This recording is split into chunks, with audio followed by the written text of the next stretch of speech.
দুইটা জিনিস আপনার চরিত্র থেকে বাদ দিতে হবে, আর দুইটা জিনিস আপনার চরিত্রের মধ্যে নিয়ে আসতে হবে।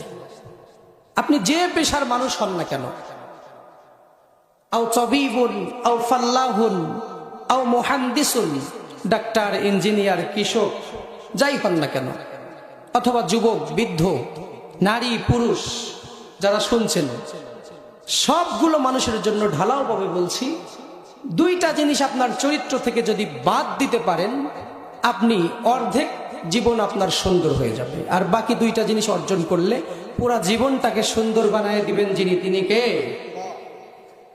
আমার সম্মানিত বাবাজিরা, যে কোনো পেশার মানুষ আপনি হন না কেন, আও তবিবুন আও ফাল্লাহুন আও মুহান্দিসুন, ডক্টর হন, ইঞ্জিনিয়ার হন, অথবা কৃষক হন, আপনি ক্ষেত খামারে ভেড়া বকরি লালন পালন করেন, অথবা অফিসে বসে কম্পিউটার নিয়ে কাজ করেন, আপনার জমি থেকে শুরু করে ওই পার্লামেন্ট পর্যন্ত যে কোনো মানুষ যদি তার চরিত্রের দুইটা জিনিস যদি সে বাদ দিয়ে দেয় আর দুইটা জিনিস সে অর্জন করে, তাহলে ওই মানুষটাকে যিনি জান্নাতি বানায় দিবেন তিনি কে?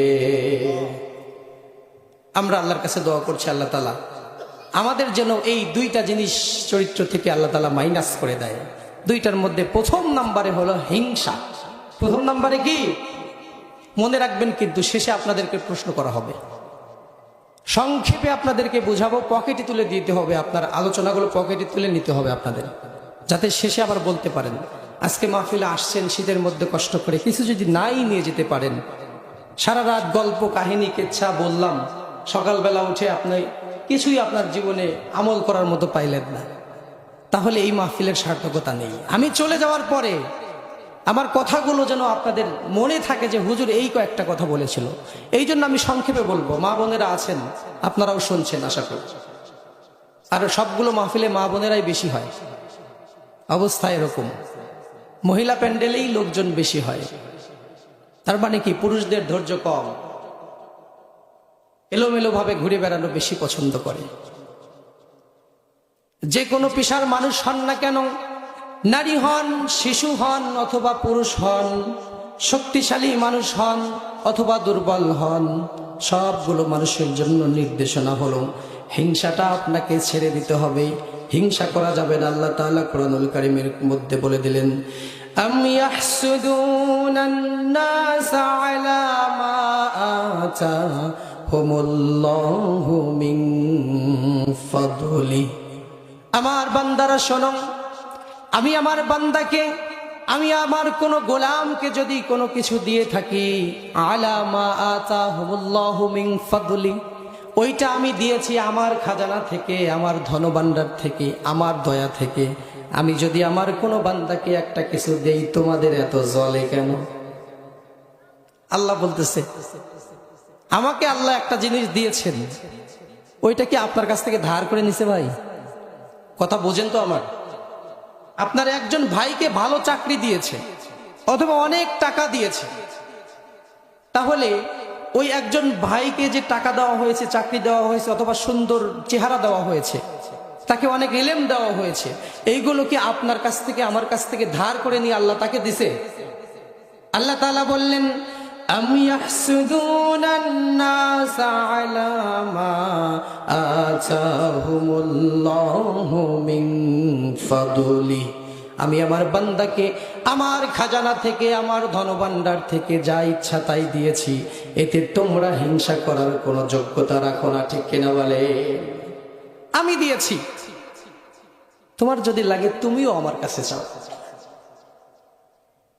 যখন আপনি হিংসা করছেন, তখন আপনার হিংসার মানে দাঁড়ায় দুইটা। কয়টা? জোরে বলেন কয়টা? আরো জোরে বলেন কয়টা? আমি একা একা আলোচনা করব, আপনারা ঘুমাবেন, এরকম আমি হতে দেব না। মাঝে মাঝে জিজ্ঞেস করবো, যাতে আপনারা জেগে আছেন কিনা এটা বোঝার জন্য। আমি বেশি আলোচনা করব না, কিন্তু কেউ ঘুমাবেন না। দুইটা জিনিস আপনি হয়তো অনিচ্ছা সত্ত্বেও দুইটা দোষ আল্লাহর উপর চাপাই দিচ্ছেন যখন কাউকে হিংসা করছেন। দুইটা দোষ আল্লাহকে দিচ্ছেন। এক নাম্বার, আমাকে আল্লাহ তাআলা মনে করেন সুন্দর চেহারা দিছে, অবশ্য আমার চেহারা কিন্তু সুন্দরী, নাকি?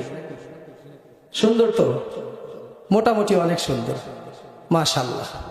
তাহলে এইটা দেখে আরেকজন যদি হিংসা করে, তাহলে ওই লোকের কাছ থেকে ধার নিয়ে কি আল্লাহ আমাকে দিছে? যখন হিংসা করতেছে ওই ব্যক্তি, আল্লাহ তাআলা বললেন আম ইহসুদুনান নাস, মানুষের মধ্যে তারা কেন হিংসা করে আমি এইটা বুঝি না। আলা মা আতাহুমুল্লাহু মিন ফাদলি, আমি তো তাকে দিয়েছি আমার ধনভাণ্ডার থেকে, আমার খাজানা থেকে, সে হিংসা করবে কেন? আপনি যখন হিংসা করছেন তখন আপনি ইনডাইরেক্টলি আল্লাহকে বলছেন যে আল্লাহ আমার কাছ থেকে নিয়ে তুমি ওকে দিছো, আর নয়তো 2 নম্বরে তুমি ওকে সব দিয়ে শেষ করছো, তোমার কাছে আর কিচ্ছু নাই, আমাকে আর দিতে পারবা না। এই দুইটাই তো কারণ। একটা কারণ নয়তো আপনার কাছ থেকে নিয়ে দিছে, আর একটা কারণ আল্লাহ ওকে সব দিয়েই দিছে, আপনার জন্য আর কিছুই নাই। একজন মানুষকে আল্লাহ তাআলা অনেক অর্থ দিয়েছে, এতে কি আল্লাহ তাআলার ধনভাণ্ডার ফুরাই গেছে? আপনাকে আল্লাহ দিতে পারবেন তো নাকি? তাহলে আপনার লাগলে আপনিও চান, আপনি কেন তাকে হিংসা করবেন? গ্রাম এলাকায় কিন্তু এইগুলো বেশি হয়, আমি যদি ভুল না করে থাকি, ঠিক কিনা বলেন? এই জন্য এইগুলো বলছি, বাস্তবতার সাথে মিল রেখে বলার চেষ্টা করছি, যাতে আপনাদের কিছুটা উপকার হয়। আমার প্রিয় ভাইয়েরা, এই হিংসা হলো আমলের মধ্যে এমন একটা আগাছা। আপনারা যখন জমি চাষ করতে যান, জমিতে ফসল লাগান, ওই জমির মাঝে মাঝে যদি ঘাস হয়ে যায়, ঘাস হইলে ফসল কমে নাকি বেশি হয়? সবাই বলছেন না, কমে নাকি বেশি হয়? কমে যায়। ঘাস যদি জমিতে হয়, সেই জমিতে ফসল কম হয়। হিংসা হলো আমলের মধ্যে একরকম আগাছা, একরকম ঘাস। যার অন্তরের মধ্যে হিংসা থাকবে, ওই ব্যক্তির আমলগুলো আল্লাহ তাআলার কাছে নরবরে কবুল হবে না। ওই ব্যক্তির আমল দিয়ে ওই ব্যক্তি জান্নাতে যেতে পারবে না। নাউযুবিল্লাহ। হিংসা করলে আমল বরবাদ হয়ে যাবে। হিংসা এর আরবি নাম হলো হাসাদ। আরবি নাম কি? জোরে বলেন। হাসাদ। সবাইকে মুফাসসির বানাই দেবো ইনশাআল্লাহ, তাফসির করা শিখাই দেবো আজকে। হাসাদ, হাসাদের একটা বাংলা অর্থ হলো, এই যে আমরা শরীরের কোনো জায়গায় একটু সমস্যা হলে আমরা চুলকাই, চুলকাই না? এই আঁচড় কাটা, চিমটি কাটা, চুলকানো, এটার নাম হলো আরবিতে হাসাদ। যাকে বলা হয় বাংলায় একটা অর্থ হয় এরকম, মানে চুলকিয়ে দেওয়া। হাসাদ। অমিন শাররি হাসিদিন ইদা হাসাদ, জানেন না সবাই? সূরা ফালাক একদম 113 নম্বর সূরা, সেখানে আল্লাহ তাআলা বলেছেন অমিন শাররি হাসিদিন ইদা হাসাদ। এই হাসাদ, এটা হলো ওই চুলকিয়ে দেওয়া। আপনার মনের মধ্যে হিংসা আছে নাকি নাই, এইটা বোঝার জন্য একটা মিটার আছে, মাপার জন্য একটা মিটার আছে। সেই মিটারের নাম হলো এই যে চুলকানো। অন্য মানুষের ভালো দেখে আপনার অন্তরের মধ্যে যদি জ্বলে, মনে করবেন আপনার হিংসা আছে। আর যদি অন্য মানুষের ভালো দেখে আপনার কোনো সমস্যা না হয়, তাহলে বুঝবেন যে আপনার মধ্যে হিংসা না। এটা হলো হিংসা মাপার একটা যন্ত্র, ব্যারোমিটার। আপনি কিভাবে বুঝবেন যে হিংসা আছে আপনার মনে? আপনার একজন ভাইয়ের খুব ভালো একটা চাকরি হয়েছে। যুবক যারা আছো তোমরাও শুনবা, তোমরা মাহফিলের আয়োজন করছো, তোমরা যদি এলোমেলো ভাবে ঘোরাফেরা করো, আশা করি যুবক ছেলেপেলে যাদের নাম এখানে আছে সবাই এখানে মোটামুটি আছে, তোমরা শেষ পর্যন্ত থাকবা ইনশাআল্লাহ। তাহলে হিংসা বোঝার জন্য অন্য মানুষের ভালো দেখে, একজন ভাই ভালো একটা চাকরি পেয়ে গেছে, আমার মনের মধ্যে কখনো যেন এরকম চিন্তা না আসে যে ও এত সুন্দর চাকরি পাইলো, কিভাবে ওর চাকরিটা খাওয়া যায়। এরকম শয়তান আছে না নাই? আপনাদের এলাকায় মনে হয় নাই নাকি? আছে, আপনাদের এলাকায়ও আছে।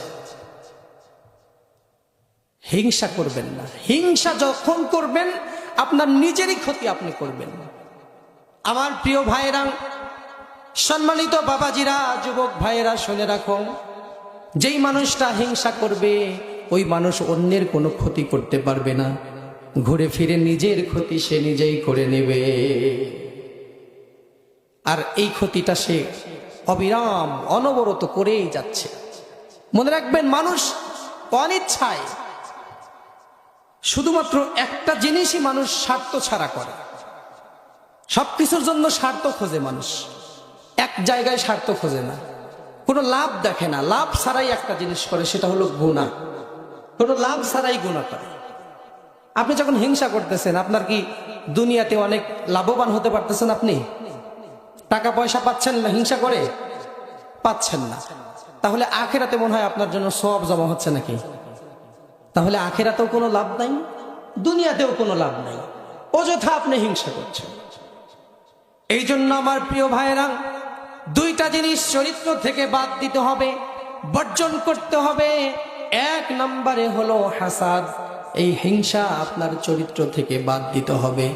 আল্লাহর রাসূল সাল্লাল্লাহু আলাইহি সাল্লাম বলেছেন, ওয়ালা তাহাসাদু ওয়ালা তাবাগাদু ওয়া কুনু ইবাদাল্লাহি ইখওয়ানা। তোমরা হিংসা করো না, তোমরা রাগ করো না, একে অন্যের সাথে মিলেমিশে থাকো, আলাদা হয়ে যেও না। কোন সুবহানাল্লাহ। আর হিংসা করবেন ভাইয়েরা, মা বোনেরা, আশা করি আপনারাও শুনছেন। খুবই সংক্ষিপ্ত আকারে আমি বলার চেষ্টা করছি। চরিত্র থেকে এক নম্বরে বাদ দিতে হবে হাসাদ। এর মানে কি? হাসাদ মানে কি?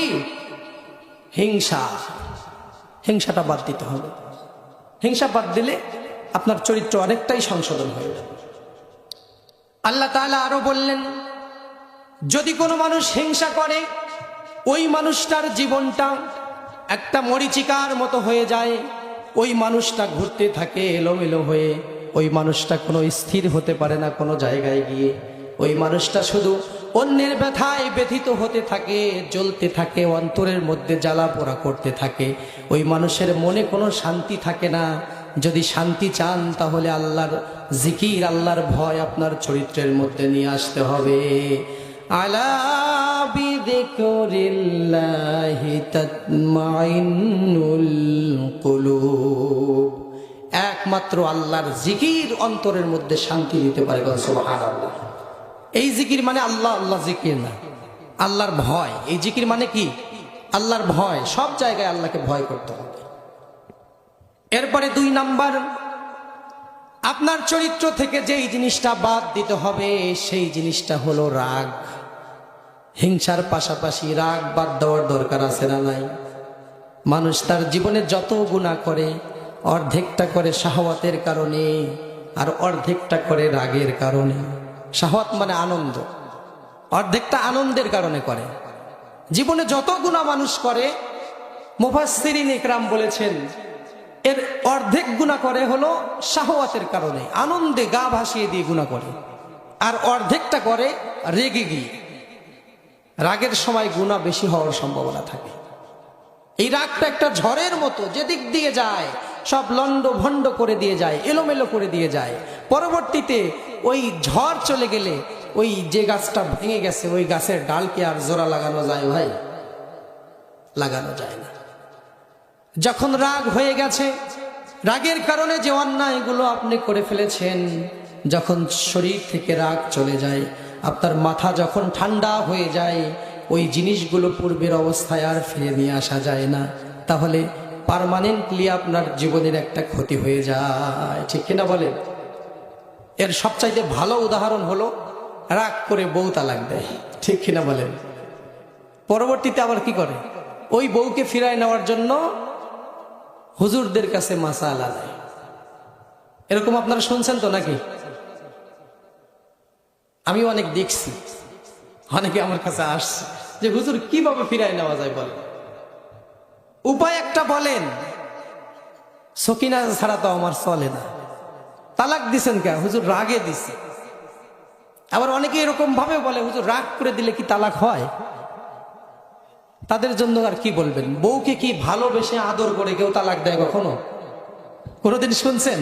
আদর করতে করতে বলছে তালাক দিলাম, তাই দেয় কখনো? রাগ করেই তো দেয়। এই জন্য আমার ভাইয়েরা, জীবন থেকে রাগ বাদ দিতে হবে। অতিরিক্ত আনন্দে গা ভাসিয়ে দেওয়া যাবে না। আনন্দের সময় কাউকে প্রতিশ্রুতি দেওয়া যাবে না। আনন্দের সময় কি করবেন কুল কিনারা পাবেন না। এই জন্য যখন বেশি আনন্দে থাকবেন তখনও সতর্ক থাকবেন, আবার যখন বেশি রাগান্বিত হবেন তখনও সতর্ক হওয়ার দরকার আছে না নাই? তখনও সতর্ক হতে হবে।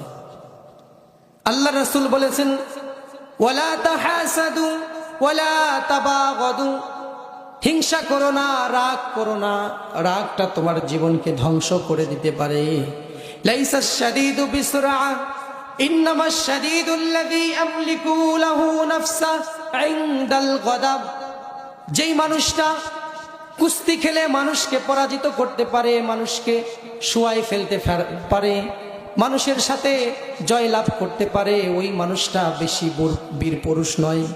যেই মানুষটা রাগের সময় তার নিজেকে নিয়ন্ত্রণ করতে পারে, ওই মানুষটাই বীর পুরুষ। সুবহানাল্লাহ। রাগের সময় নিজেকে নিয়ন্ত্রণ করাটা বড় একটা ব্যাপার। রাগের সময় নিজেকে ধরে রাখতে হবে। বিষয়টা কিন্তু এমন নয় যে আপনার রাগ থাকবে না, রাগ আপনার থাকবেই।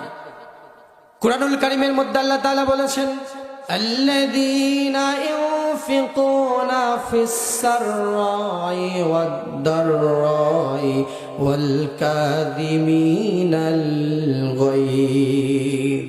যারা ঈমানদার, যারা ঈমান এনেছে, আল্লাহর প্রতি বিশ্বাস স্থাপন করেছে, তারা যেন দান করে, অল্প হোক বেশি হোক, সচ্ছল হোক অসচ্ছল হোক, সব অবস্থায় অল্প অথবা বেশি যেন দান করে। আর 2 নম্বর নির্দেশনা হলো তারা যেন তাদের রাগকে নিয়ন্ত্রণ করে। রাগটাকে নিয়ন্ত্রণ করতে হবে। রাগের সময় যা হয়ে যাবে পরবর্তী ওইটার জন্য আপনাকে পস্তাতে হবে। তাহলে 2টা জিনিস চরিত্র থেকে বাদ দেওয়া লাগবে ভাই। এখন একটু বলেন তো কি কি? হিংসা আর রাগ। এই পাশ থেকে 2-1 বলতেছে, আপনারা কি ঘুমাচ্ছেন নাকি? কি কি বাদ দিতে হবে? হিংসা আর রাগ, একটা গদাব আর একটা হাসাদ, এই 2টা জিনিস চরিত্র থেকে বাদ দিতে হবে। বাদ দিলে আপনি অর্ধেকটা ভালো মানুষ হয়ে যাবেন। আর বাকি অর্ধেকটা এই রাগের বিপরীত যে জিনিস। রাগের বিপরীত কি আপনারা বলতে পারতেছেন না কেন? রাগের বিপরীত ধৈর্য। রাগের বিপরীত কি? ধৈর্য। চরিত্রের মধ্যে ধৈর্য নিয়ে আসতে হবে। 3 নম্বর। 2টা বাদ দিবেন আর 2টা কি অর্জন করবেন? আমি বলি নাই? ধৈর্য নিয়ে আসতে হবে। এই ধৈর্য যদি আপনার জীবনে ধরতে পারেন, জীবনে কেউ যদি আপনাকে না রাগাতে পারে, সে আপনার সাথে কখনোই জিততে পারবে না। আপনাকে হারাতে হলে আপনাকে রাগাতে হবে। আপনি যদি না রাগেন, সে আপনাকে কখনোই হারাতে পারবে না। আর শয়তান মানুষকে ওই যে বলে না, কান মলে দেয়, গ্রামের ভাষা, রাগার জন্য। এটা হলো শয়তানের সবচাইতে বড় একটা অস্ত্র। মানুষকে রাগিয়ে দেয়। রাগের সময় মানুষ কি না কি করে ফেলে, সব কিছু ভেঙে চুরে খান খান করে ফেলে। একটু পরেই সে আবার সেই জিনিসগুলোর জন্য কান্না করে। অল্প কিছু সময় আগেই যেই বউকে তালাক দেয়, একটু ঠান্ডা মাথায় বসে চিন্তা করার পরে ওই বউকে আবার ফিরায় নিতে চায়। এটার একমাত্র কারণ রাগের সময় নিজেকে নিয়ন্ত্রণ করতে পারে নাই, ধৈর্য ধারণ করতে পারে নাই। যদি খুব বেশি রেগে যান, আল্লাহর রাসূল সাল্লাল্লাহু আলাইহি ওয়াসাল্লাম কিছু নির্দেশনা দিয়েছেন। যখন প্রচন্ড পরিমাণের রেগে যাবেন, তখন যদি দাঁড়ানো অবস্থায় থাকেন, আপনি সাথে সাথে বসে পড়বেন। আর যদি বসা অবস্থায় থাকেন, তাহলে শুয়ে পড়বেন। যদি তাতেও রাগ না কমে, সুন্দর করে ওযু করে নেবেন। ওযু করে নিলে রাগ চলে যাবে। ওযু করবেন এত সুন্দর করে, নাকের নরম জায়গা রয়েছে, নাকের ভিতরে যে নরম জায়গা রয়েছে, এই নরম জায়গার মধ্যে পানি ঢুকাবেন। শয়তান নাকের নরম জায়গার মধ্যে বসবাস করে। শয়তান কোথায় বসবাস করে? অবাস্তব কিছু বলছি? আমার আপনার নাকের মধ্যে বসবাস করে। নাকের ভিতরে নরম জায়গায় পানি পৌঁছাতে হয়। এই জন্য অনেকে ওযু করেন কিভাবে, এই জায়গায় পানি দেন না, ওর সাইড দিয়ে যায়, শয়তানের গায়ে লাগে না, এই জন্য শয়তান থেকে যায়। শয়তান না ছাড়লে আপনার রাগ কমবে না। সকালবেলা দেখবেন ভালো করে ওযু না করা পর্যন্ত ঘুম ছাড়ে না। যদি আপনার ঘুম না ছাড়ে ফজরে, মনে করবেন আপনার ওযু হয়নি, আপনি আবার ওযু করবেন, দেখবেন ঘুম ছেড়ে যাবে। আমরা ম্যাক্সিমাম রাতে, যে এখন গতকালের কথাই বলি, 3টার দিকে আসছে, আবার একটু পরে 1.5 ঘন্টা 2 ঘন্টা পরে ফজরের নামাজ। ফজরের নামাজের জন্য উঠলাম, ওই তখন একটু ঘুম, কিন্তু ওযু করার পরে আর ঘুম নাই, ঘুম চলে যায়। ওযু করলেই ঘুম চলে যায়, ওযু করার আগে ঘুম ধরে। তো আপনারা সুন্দর করে ওযু করে নেবেন। যদি খুব বেশি পরিমাণে রেগে যান, একা একা নিরিবিলি চলে যাবেন, মানুষের সামনে থেকে চলে যাবেন।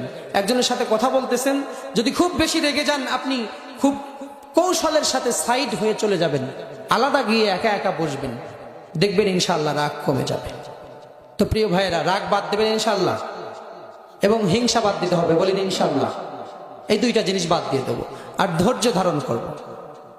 এরপরে 4 নাম্বার আরেকটা জিনিস আপনাকে চরিত্রের মধ্যে নিয়ে আসতে হবে। আরো একটা জিনিস, আরো একটা গুণ আপনাকে নিজের চরিত্রের মধ্যে ঢুকাতে হবে। সেই গুণটা হলো আপনার মনের মধ্যে প্রচুর পরিমাণের দয়া রাখতে হবে। আপনি যদি সৃষ্টিকুলের প্রতি দয়াশীল না হন, অন্যের প্রতি যদি দয়া না করেন, আল্লাহ আপনাকে দয়া করবে না। কর নাউযুবিল্লাহ। আমরা শুধু ক্ষমা পেতে চাই, কিন্তু ক্ষমা করতে চাই না, ঠিক কিনা বলেন? আমরা আল্লাহর কাছে ক্ষমা চাই শুধু, কিন্তু আমরা কাউকে ক্ষমা করতে চাই না।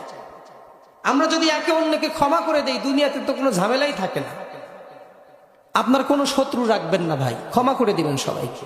আপনি মারা গেলেন, এই অবস্থায়ও যদি আপনার শত্রু থাকে, এর চাইতে দুঃখজনক আর কিছু আছে ভাই? ধৈর্য ধারণ করতে হবে, রাগকে নিয়ন্ত্রণ করতে হবে, আর চরিত্রের মধ্যে দয়া নিয়ে আসতে হবে। সমাজে চলাফেরা করতে হলে মানুষ ভুল করবে, মানুষ অন্যায় করবে, মানুষকে ক্ষমা করার দরকার আছে না নাই? যদি ক্ষমা না করেন, তাহলে আপনি কখনো ক্ষমা পাবেন না। ক্ষমা করতে হবে ভাইরা। এই সংক্ষেপে বললাম, এই 4টা জিনিস যদি মেনে চলেন, জীবনটা অনেকটা সুন্দর হয়ে যাবে। আপনার গ্রামের মানুষ বেশিরভাগ শান্তিপ্রিয় মানুষ, সহজ সরল জীবনযাপন করতে চান, কিন্তু সমাজের এই আমাদের মতো আরো অন্য মানুষদের জন্যই আমরা এই সহজ সরল জীবনযাপন করতে পারি না। আমার একটা ভালো কিছু হলেই আর একজন হিংসা শুরু করে দেয়। এই জন্য আপনার সন্তানকে, আপনার নিজেকে, আপনার পরিবারকে সুন্দরভাবে তৈরি করুন। এমনভাবে নিজের পরিবারটাকে সাজান, পরিবারের আপনি যদি নেতা হন, আপনি যদি কর্তা হন, আপনার স্ত্রী, আপনার সন্তানগুলোকে এইভাবে চরিত্রগুলো সুন্দর করে সাজাতে বলবেন। তারা যদি ছোটখাটো কোনো অন্যায় করে ফেলে, কোনো অপরাধ করে ফেলে, আপনার স্ত্রী হোক, সন্তান হোক, সাথে সাথে তাকে মাফ করার দরকার আছে না নাই? মাফ করে দিবেন। আর সব অপরাধ যদি ধরে বসেন, দেখবেন সংসার আর টিকবে না। আপনার স্ত্রীর কথাই বলি, যাই করে আপনার কাছে সেটাই ভুল। ছোটখাটো কিছু অন্যায় হয়ে যাবে, এটা আপনি তাকে মাফ করে দিবেন, বুঝাবেন। আপনার চরিত্র থেকে যখন এই ক্ষমার সুন্দর একটা গুণ তিনি দেখতে পাবেন, তার চরিত্র তিনি নিজে নিজে সংশোধন করে ফেলবেন। কিন্তু একটা কিছু হলেই আপনি অ্যাকশনে চলে যান। গ্রামের মধ্যে মানুষের আরো একটা বদ অভ্যাস আছে, সেটা হলো বউ পিটাই। আছে না নাই? কথা বলেন না কেন? আছে আপনাদের গ্রামে, এলাকায় আছে? আপনাদের এলাকায় নাই? যাক আলহামদুলিল্লাহ, ভালো। আগে আসছিল, এখন নাই। এখন জামাই পিটায় নাকি? এখন জামাই পিটায়, এটাও দুঃখজনক কথা। আগে বউ পিটাতো, এখন কি জামাই পিটায়? আহারে, আল্লাহ তাআলা বলেছেন, হুন্না লিবাসুল লাকুম ওয়া আনতুম লিবাসুল লাহুন্না। স্বামী এবং স্ত্রী একজনের জন্য আরেকজনকে আমি পোশাক হিসাবে বানাইছি। কোন সুবহানাল্লাহ। স্বামী স্ত্রী একজন আরেকজনের কি পোশাক। পোশাক মানুষের সৌন্দর্য বৃদ্ধি করে দেয়, পোশাক মানুষকে সাজিয়ে রাখে, আর পোশাক মানুষকে আকর্ষণীয় করে তোলে, পোশাক মানুষের লজ্জাস্থান ঢেকে রাখে। আল্লাহ তাআলা বললেন, তোমার স্ত্রী তোমার জন্য পোশাক, তোমার স্বামী তোমার জন্য পোশাক। একজন আরেকজনকে ছাড়লেই তোমরা লজ্জায় পড়ে যাবে।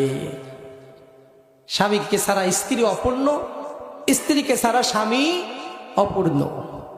পরিপূরক বানিয়েছেন আল্লাহ তাআলা। হুন্না লিবাসুল লাকুম ওয়া আনতুম লিবাসুল লাহুন্না। পোশাক দিয়ে অনেক কিছু বোঝায়। পোশাক মানুষের লজ্জাস্থান ঢেকে রাখে, মানুষকে সুন্দর করে সাজায়, মানুষের মর্যাদা বৃদ্ধি করে দেয়। আল্লাহ তাআলা পোশাকের সাথে তুলনা করেছেন লিবাস।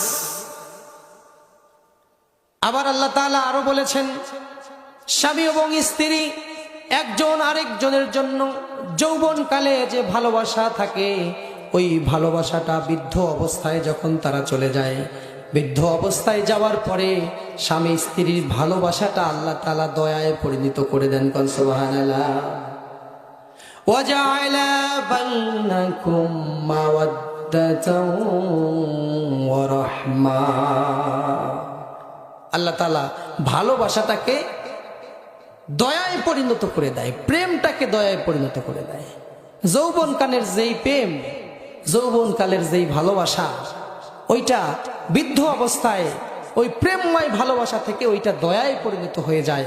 আল্লাহ তাআলা বলেছেন ওয়াজআলা বাইনাকুম মাওয়াদ্দাতা ওয়া রাহমা, দয়ায় পরিণত হয়ে যায়।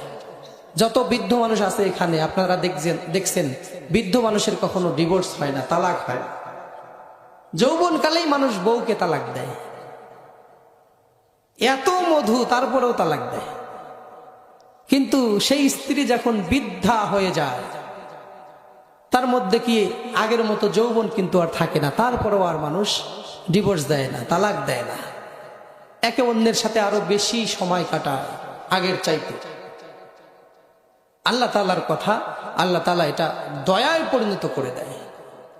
এই জন্য ক্ষমা করতে শিখুন, আপনার সংসারটাকে সুন্দর করে সাজান, সংসারটাকে জান্নাতি সংসার বানায় ফেলেন। স্বামী স্ত্রীর মধ্যে মহব্বত বাড়বে, দুনিয়াতে শান্তিতে বসবাস করতে পারবেন। আর দুনিয়াতে শান্তিতে থাকার পর মৃত্যুর পরে জান্নাত যিনি দিয়ে দিবেন তিনি কে? দুনিয়াতেও লাভ, আখিরাতেও লাভ। আপনার সন্তান একটা অপরাধ করেছে, একটা অন্যায় করেছে, আপনার সন্তানকে কথায় কথায় শাস্তি দিবেন না, মাঝে মাঝে ক্ষমা করার দরকার আছে না নাই? ক্ষমা করে দিবেন মাঝে মাঝে। সমাজে বক্তারা বিশেষ করে যখন ওয়াজ শুরু করে দেয়, শুধুমাত্র সন্তানদেরই দোষ, মা বাবার খেদমত করতে হবে, সন্তানেরই শুধু দোষ দেয়। বাবা মারও কিছু দোষ আছে না নাই? বলতে পারেন হুজুর আজকে উল্টা ওয়াজ করবে, আজকে উল্টা ওয়াজই হবে। আমি যুক্তি দিয়ে কোরআন হাদিস দিয়ে বলতেছি, তারপরে আপনারা বলেন এটা উল্টা নাকি এটা সিধা। শুধু আপনি এসে বললেন যে বাবা মার খেদমত করো, বাবা মার খেদমত করো, অবশ্যই এটা ফরজ, করতে হবে, কিন্তু সন্তানের প্রতি বাবা মারও কিছু দায়িত্ব কর্তব্য আছে না নাই?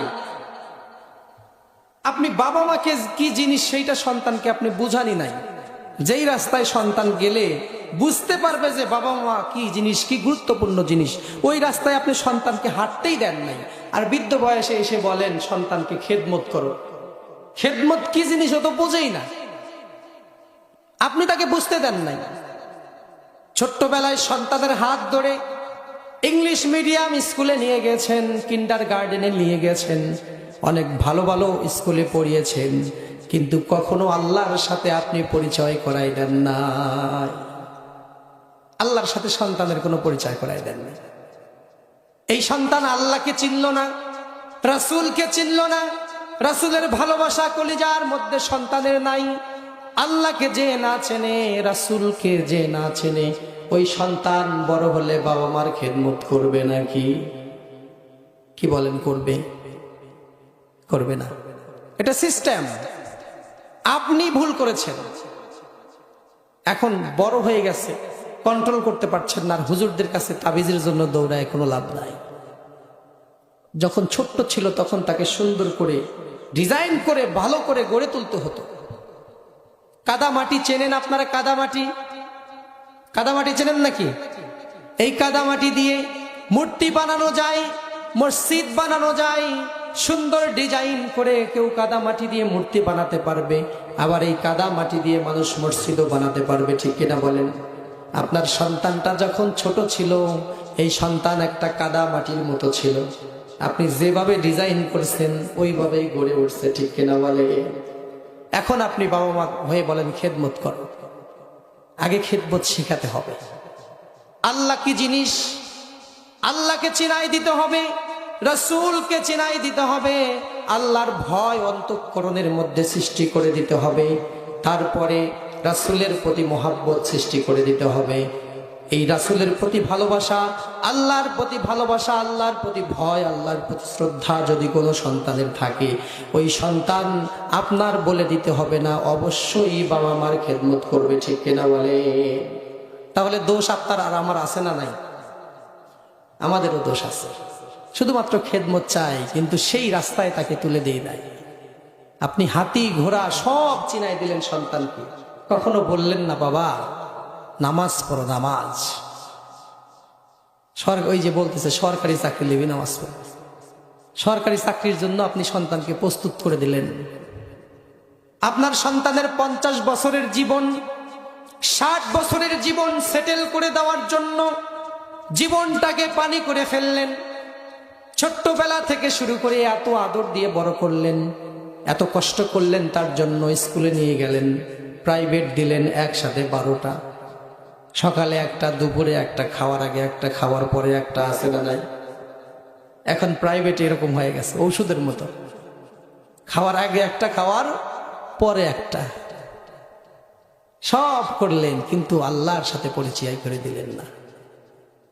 আল্লাহ তাআলা বললেন সূরা লুকমানের মধ্যে, আল্লাহ তাআলা বলেছেন, ইয়া বুনাইয়া ইন্নাহা ইন তাকুম মিসকালা, হে আমার কলিজার টুকরা সন্তান, তুমি যদি একটা সরিষার দানা পরিমাণ অন্যায় করে থাকো, ওই সরিষার দানা পরিমাণ অন্যায় করলে অথবা ভালো কাজ করলে আল্লাহ কিয়ামতের দিন তোমার সামনে উপস্থিত করবেন। কোন সুবহানাল্লাহ। ভালো করলেও তুলবে, খারাপ করলেও তুলবে।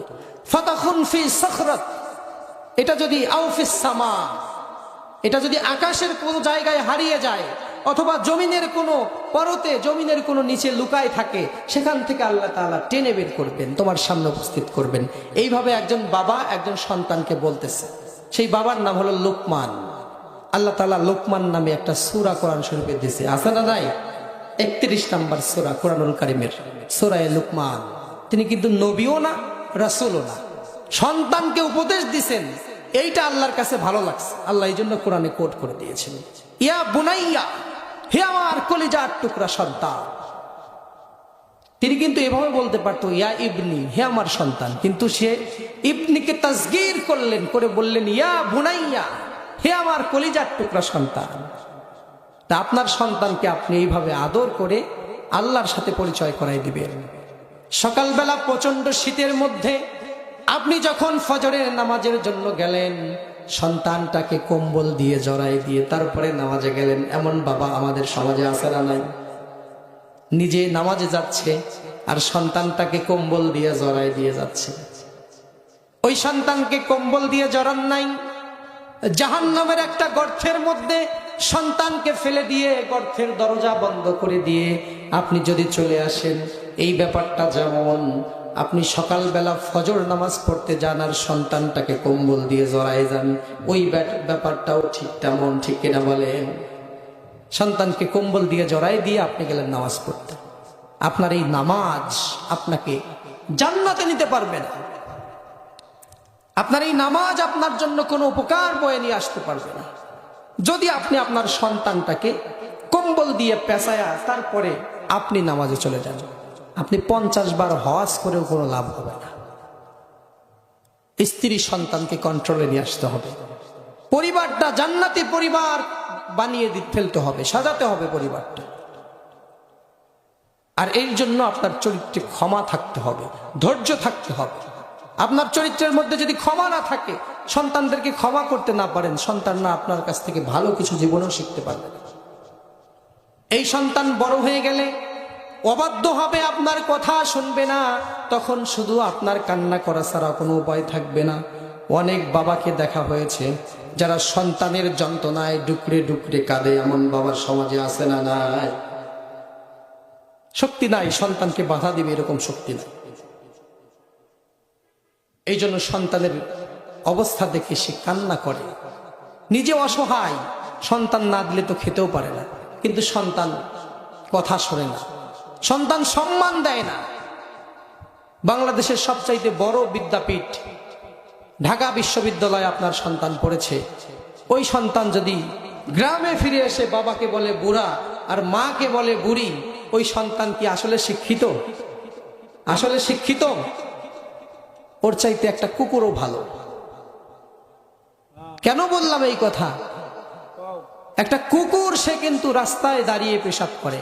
আপনার ঢাকা ভার্সিটিতে পড়া সন্তান যদি রাস্তায় দাঁড়িয়ে পেশাব করে, ওর চাইতে কুকুরই তো ভালো।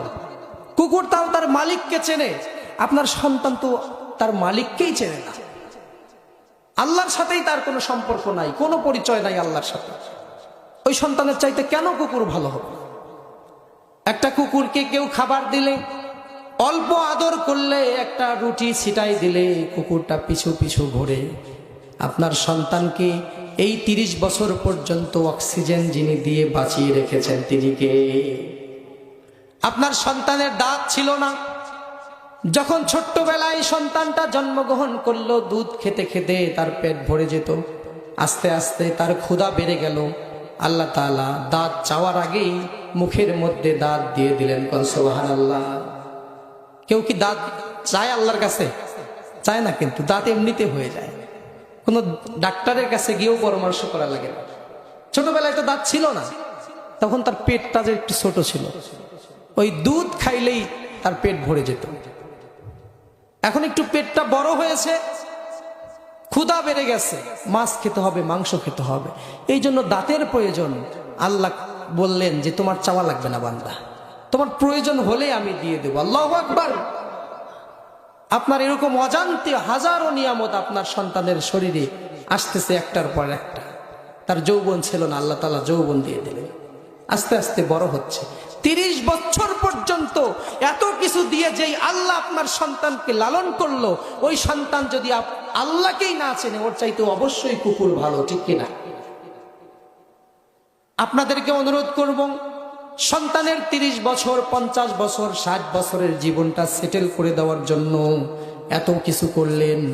ওই সন্তানটা জাহান্নামের দিকে হাঁটতেছে, আপনি একটু দেখেন, একটু তাকায় দেখেন সন্তানটা কোন পথে হাঁটে। আপনি যদি আপনার সন্তানকে হাত ধরে রাস্তা দিয়ে নিয়ে যান, আপনার সন্তান দেখতে পাচ্ছেন একটা গর্তের মধ্যে পড়ে যাচ্ছে, আপনি বাবা হয়ে কি সন্তানকে গর্তে পড়তে দিবেন নাকি? গর্তে পড়তে দিবেন?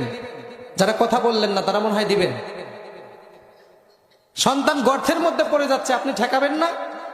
অবশ্যই ঠেকাবেন। যদি কেউ সামনে দেখতে পায় আমার সন্তানটা গর্তে পড়ে যাচ্ছে, যদি তার পা না থাকে, ওই ব্যক্তি হামাগুড়ি দিয়ে, গড়াগড়ি দিয়ে গিয়ে সন্তানকে ধরবে, বাবা এই গর্তের মধ্যে পড়ো না। হাত পা নাই, গড়াগড়ি দিয়ে সন্তানকে ঠেকাবে। যেই বাবা গড়াগড়ি দিয়ে সন্তানকে গর্তে থেকে, ম্যানহল থেকে ঠেকায় রাখে, ওই সন্তানটা দিন দিন জাহান্নামের দিকে যাচ্ছে। বাবা একটু তাকায় দেখে না। সন্তানটা নামাজ পড়ে না, ফজরের আজান হয়, বাবা উঠে ওযু করে মসজিদের দিকে চলে যায়। যুবক একটা সন্তান, যুবক একটা ছেলে ঘরের মধ্যে ঘুমায়, বাবা একটু তাকায় দেখে না। জাহান্নামের দিকে চলে যাচ্ছে সন্তান, বাবার কোনো ভ্রুক্ষেপ নেই। এই সন্তানের জন্য জীবন নষ্ট করে দিয়েছেন, এই সন্তানের জন্য কত কিছু করলেন। যৌবনকালে আল্লাহ তাআলা যখন সব আমাদেরকে চিনাইছে, শুধুমাত্র আপনার মতো আল্লাহর সাথে পরিচয় করাই দেয় না। যার জন্য জীবন বিসর্জন দিলেন, যৌবন বিসর্জন দিলেন, মাঝে মাঝে কষ্টে থেকেছেন, না খেয়েও থাকতে হয় অনেক। একবেলা না খেয়ে হলেও সন্তানের জন্য ভালো খাবারের ব্যবস্থা করেছেন।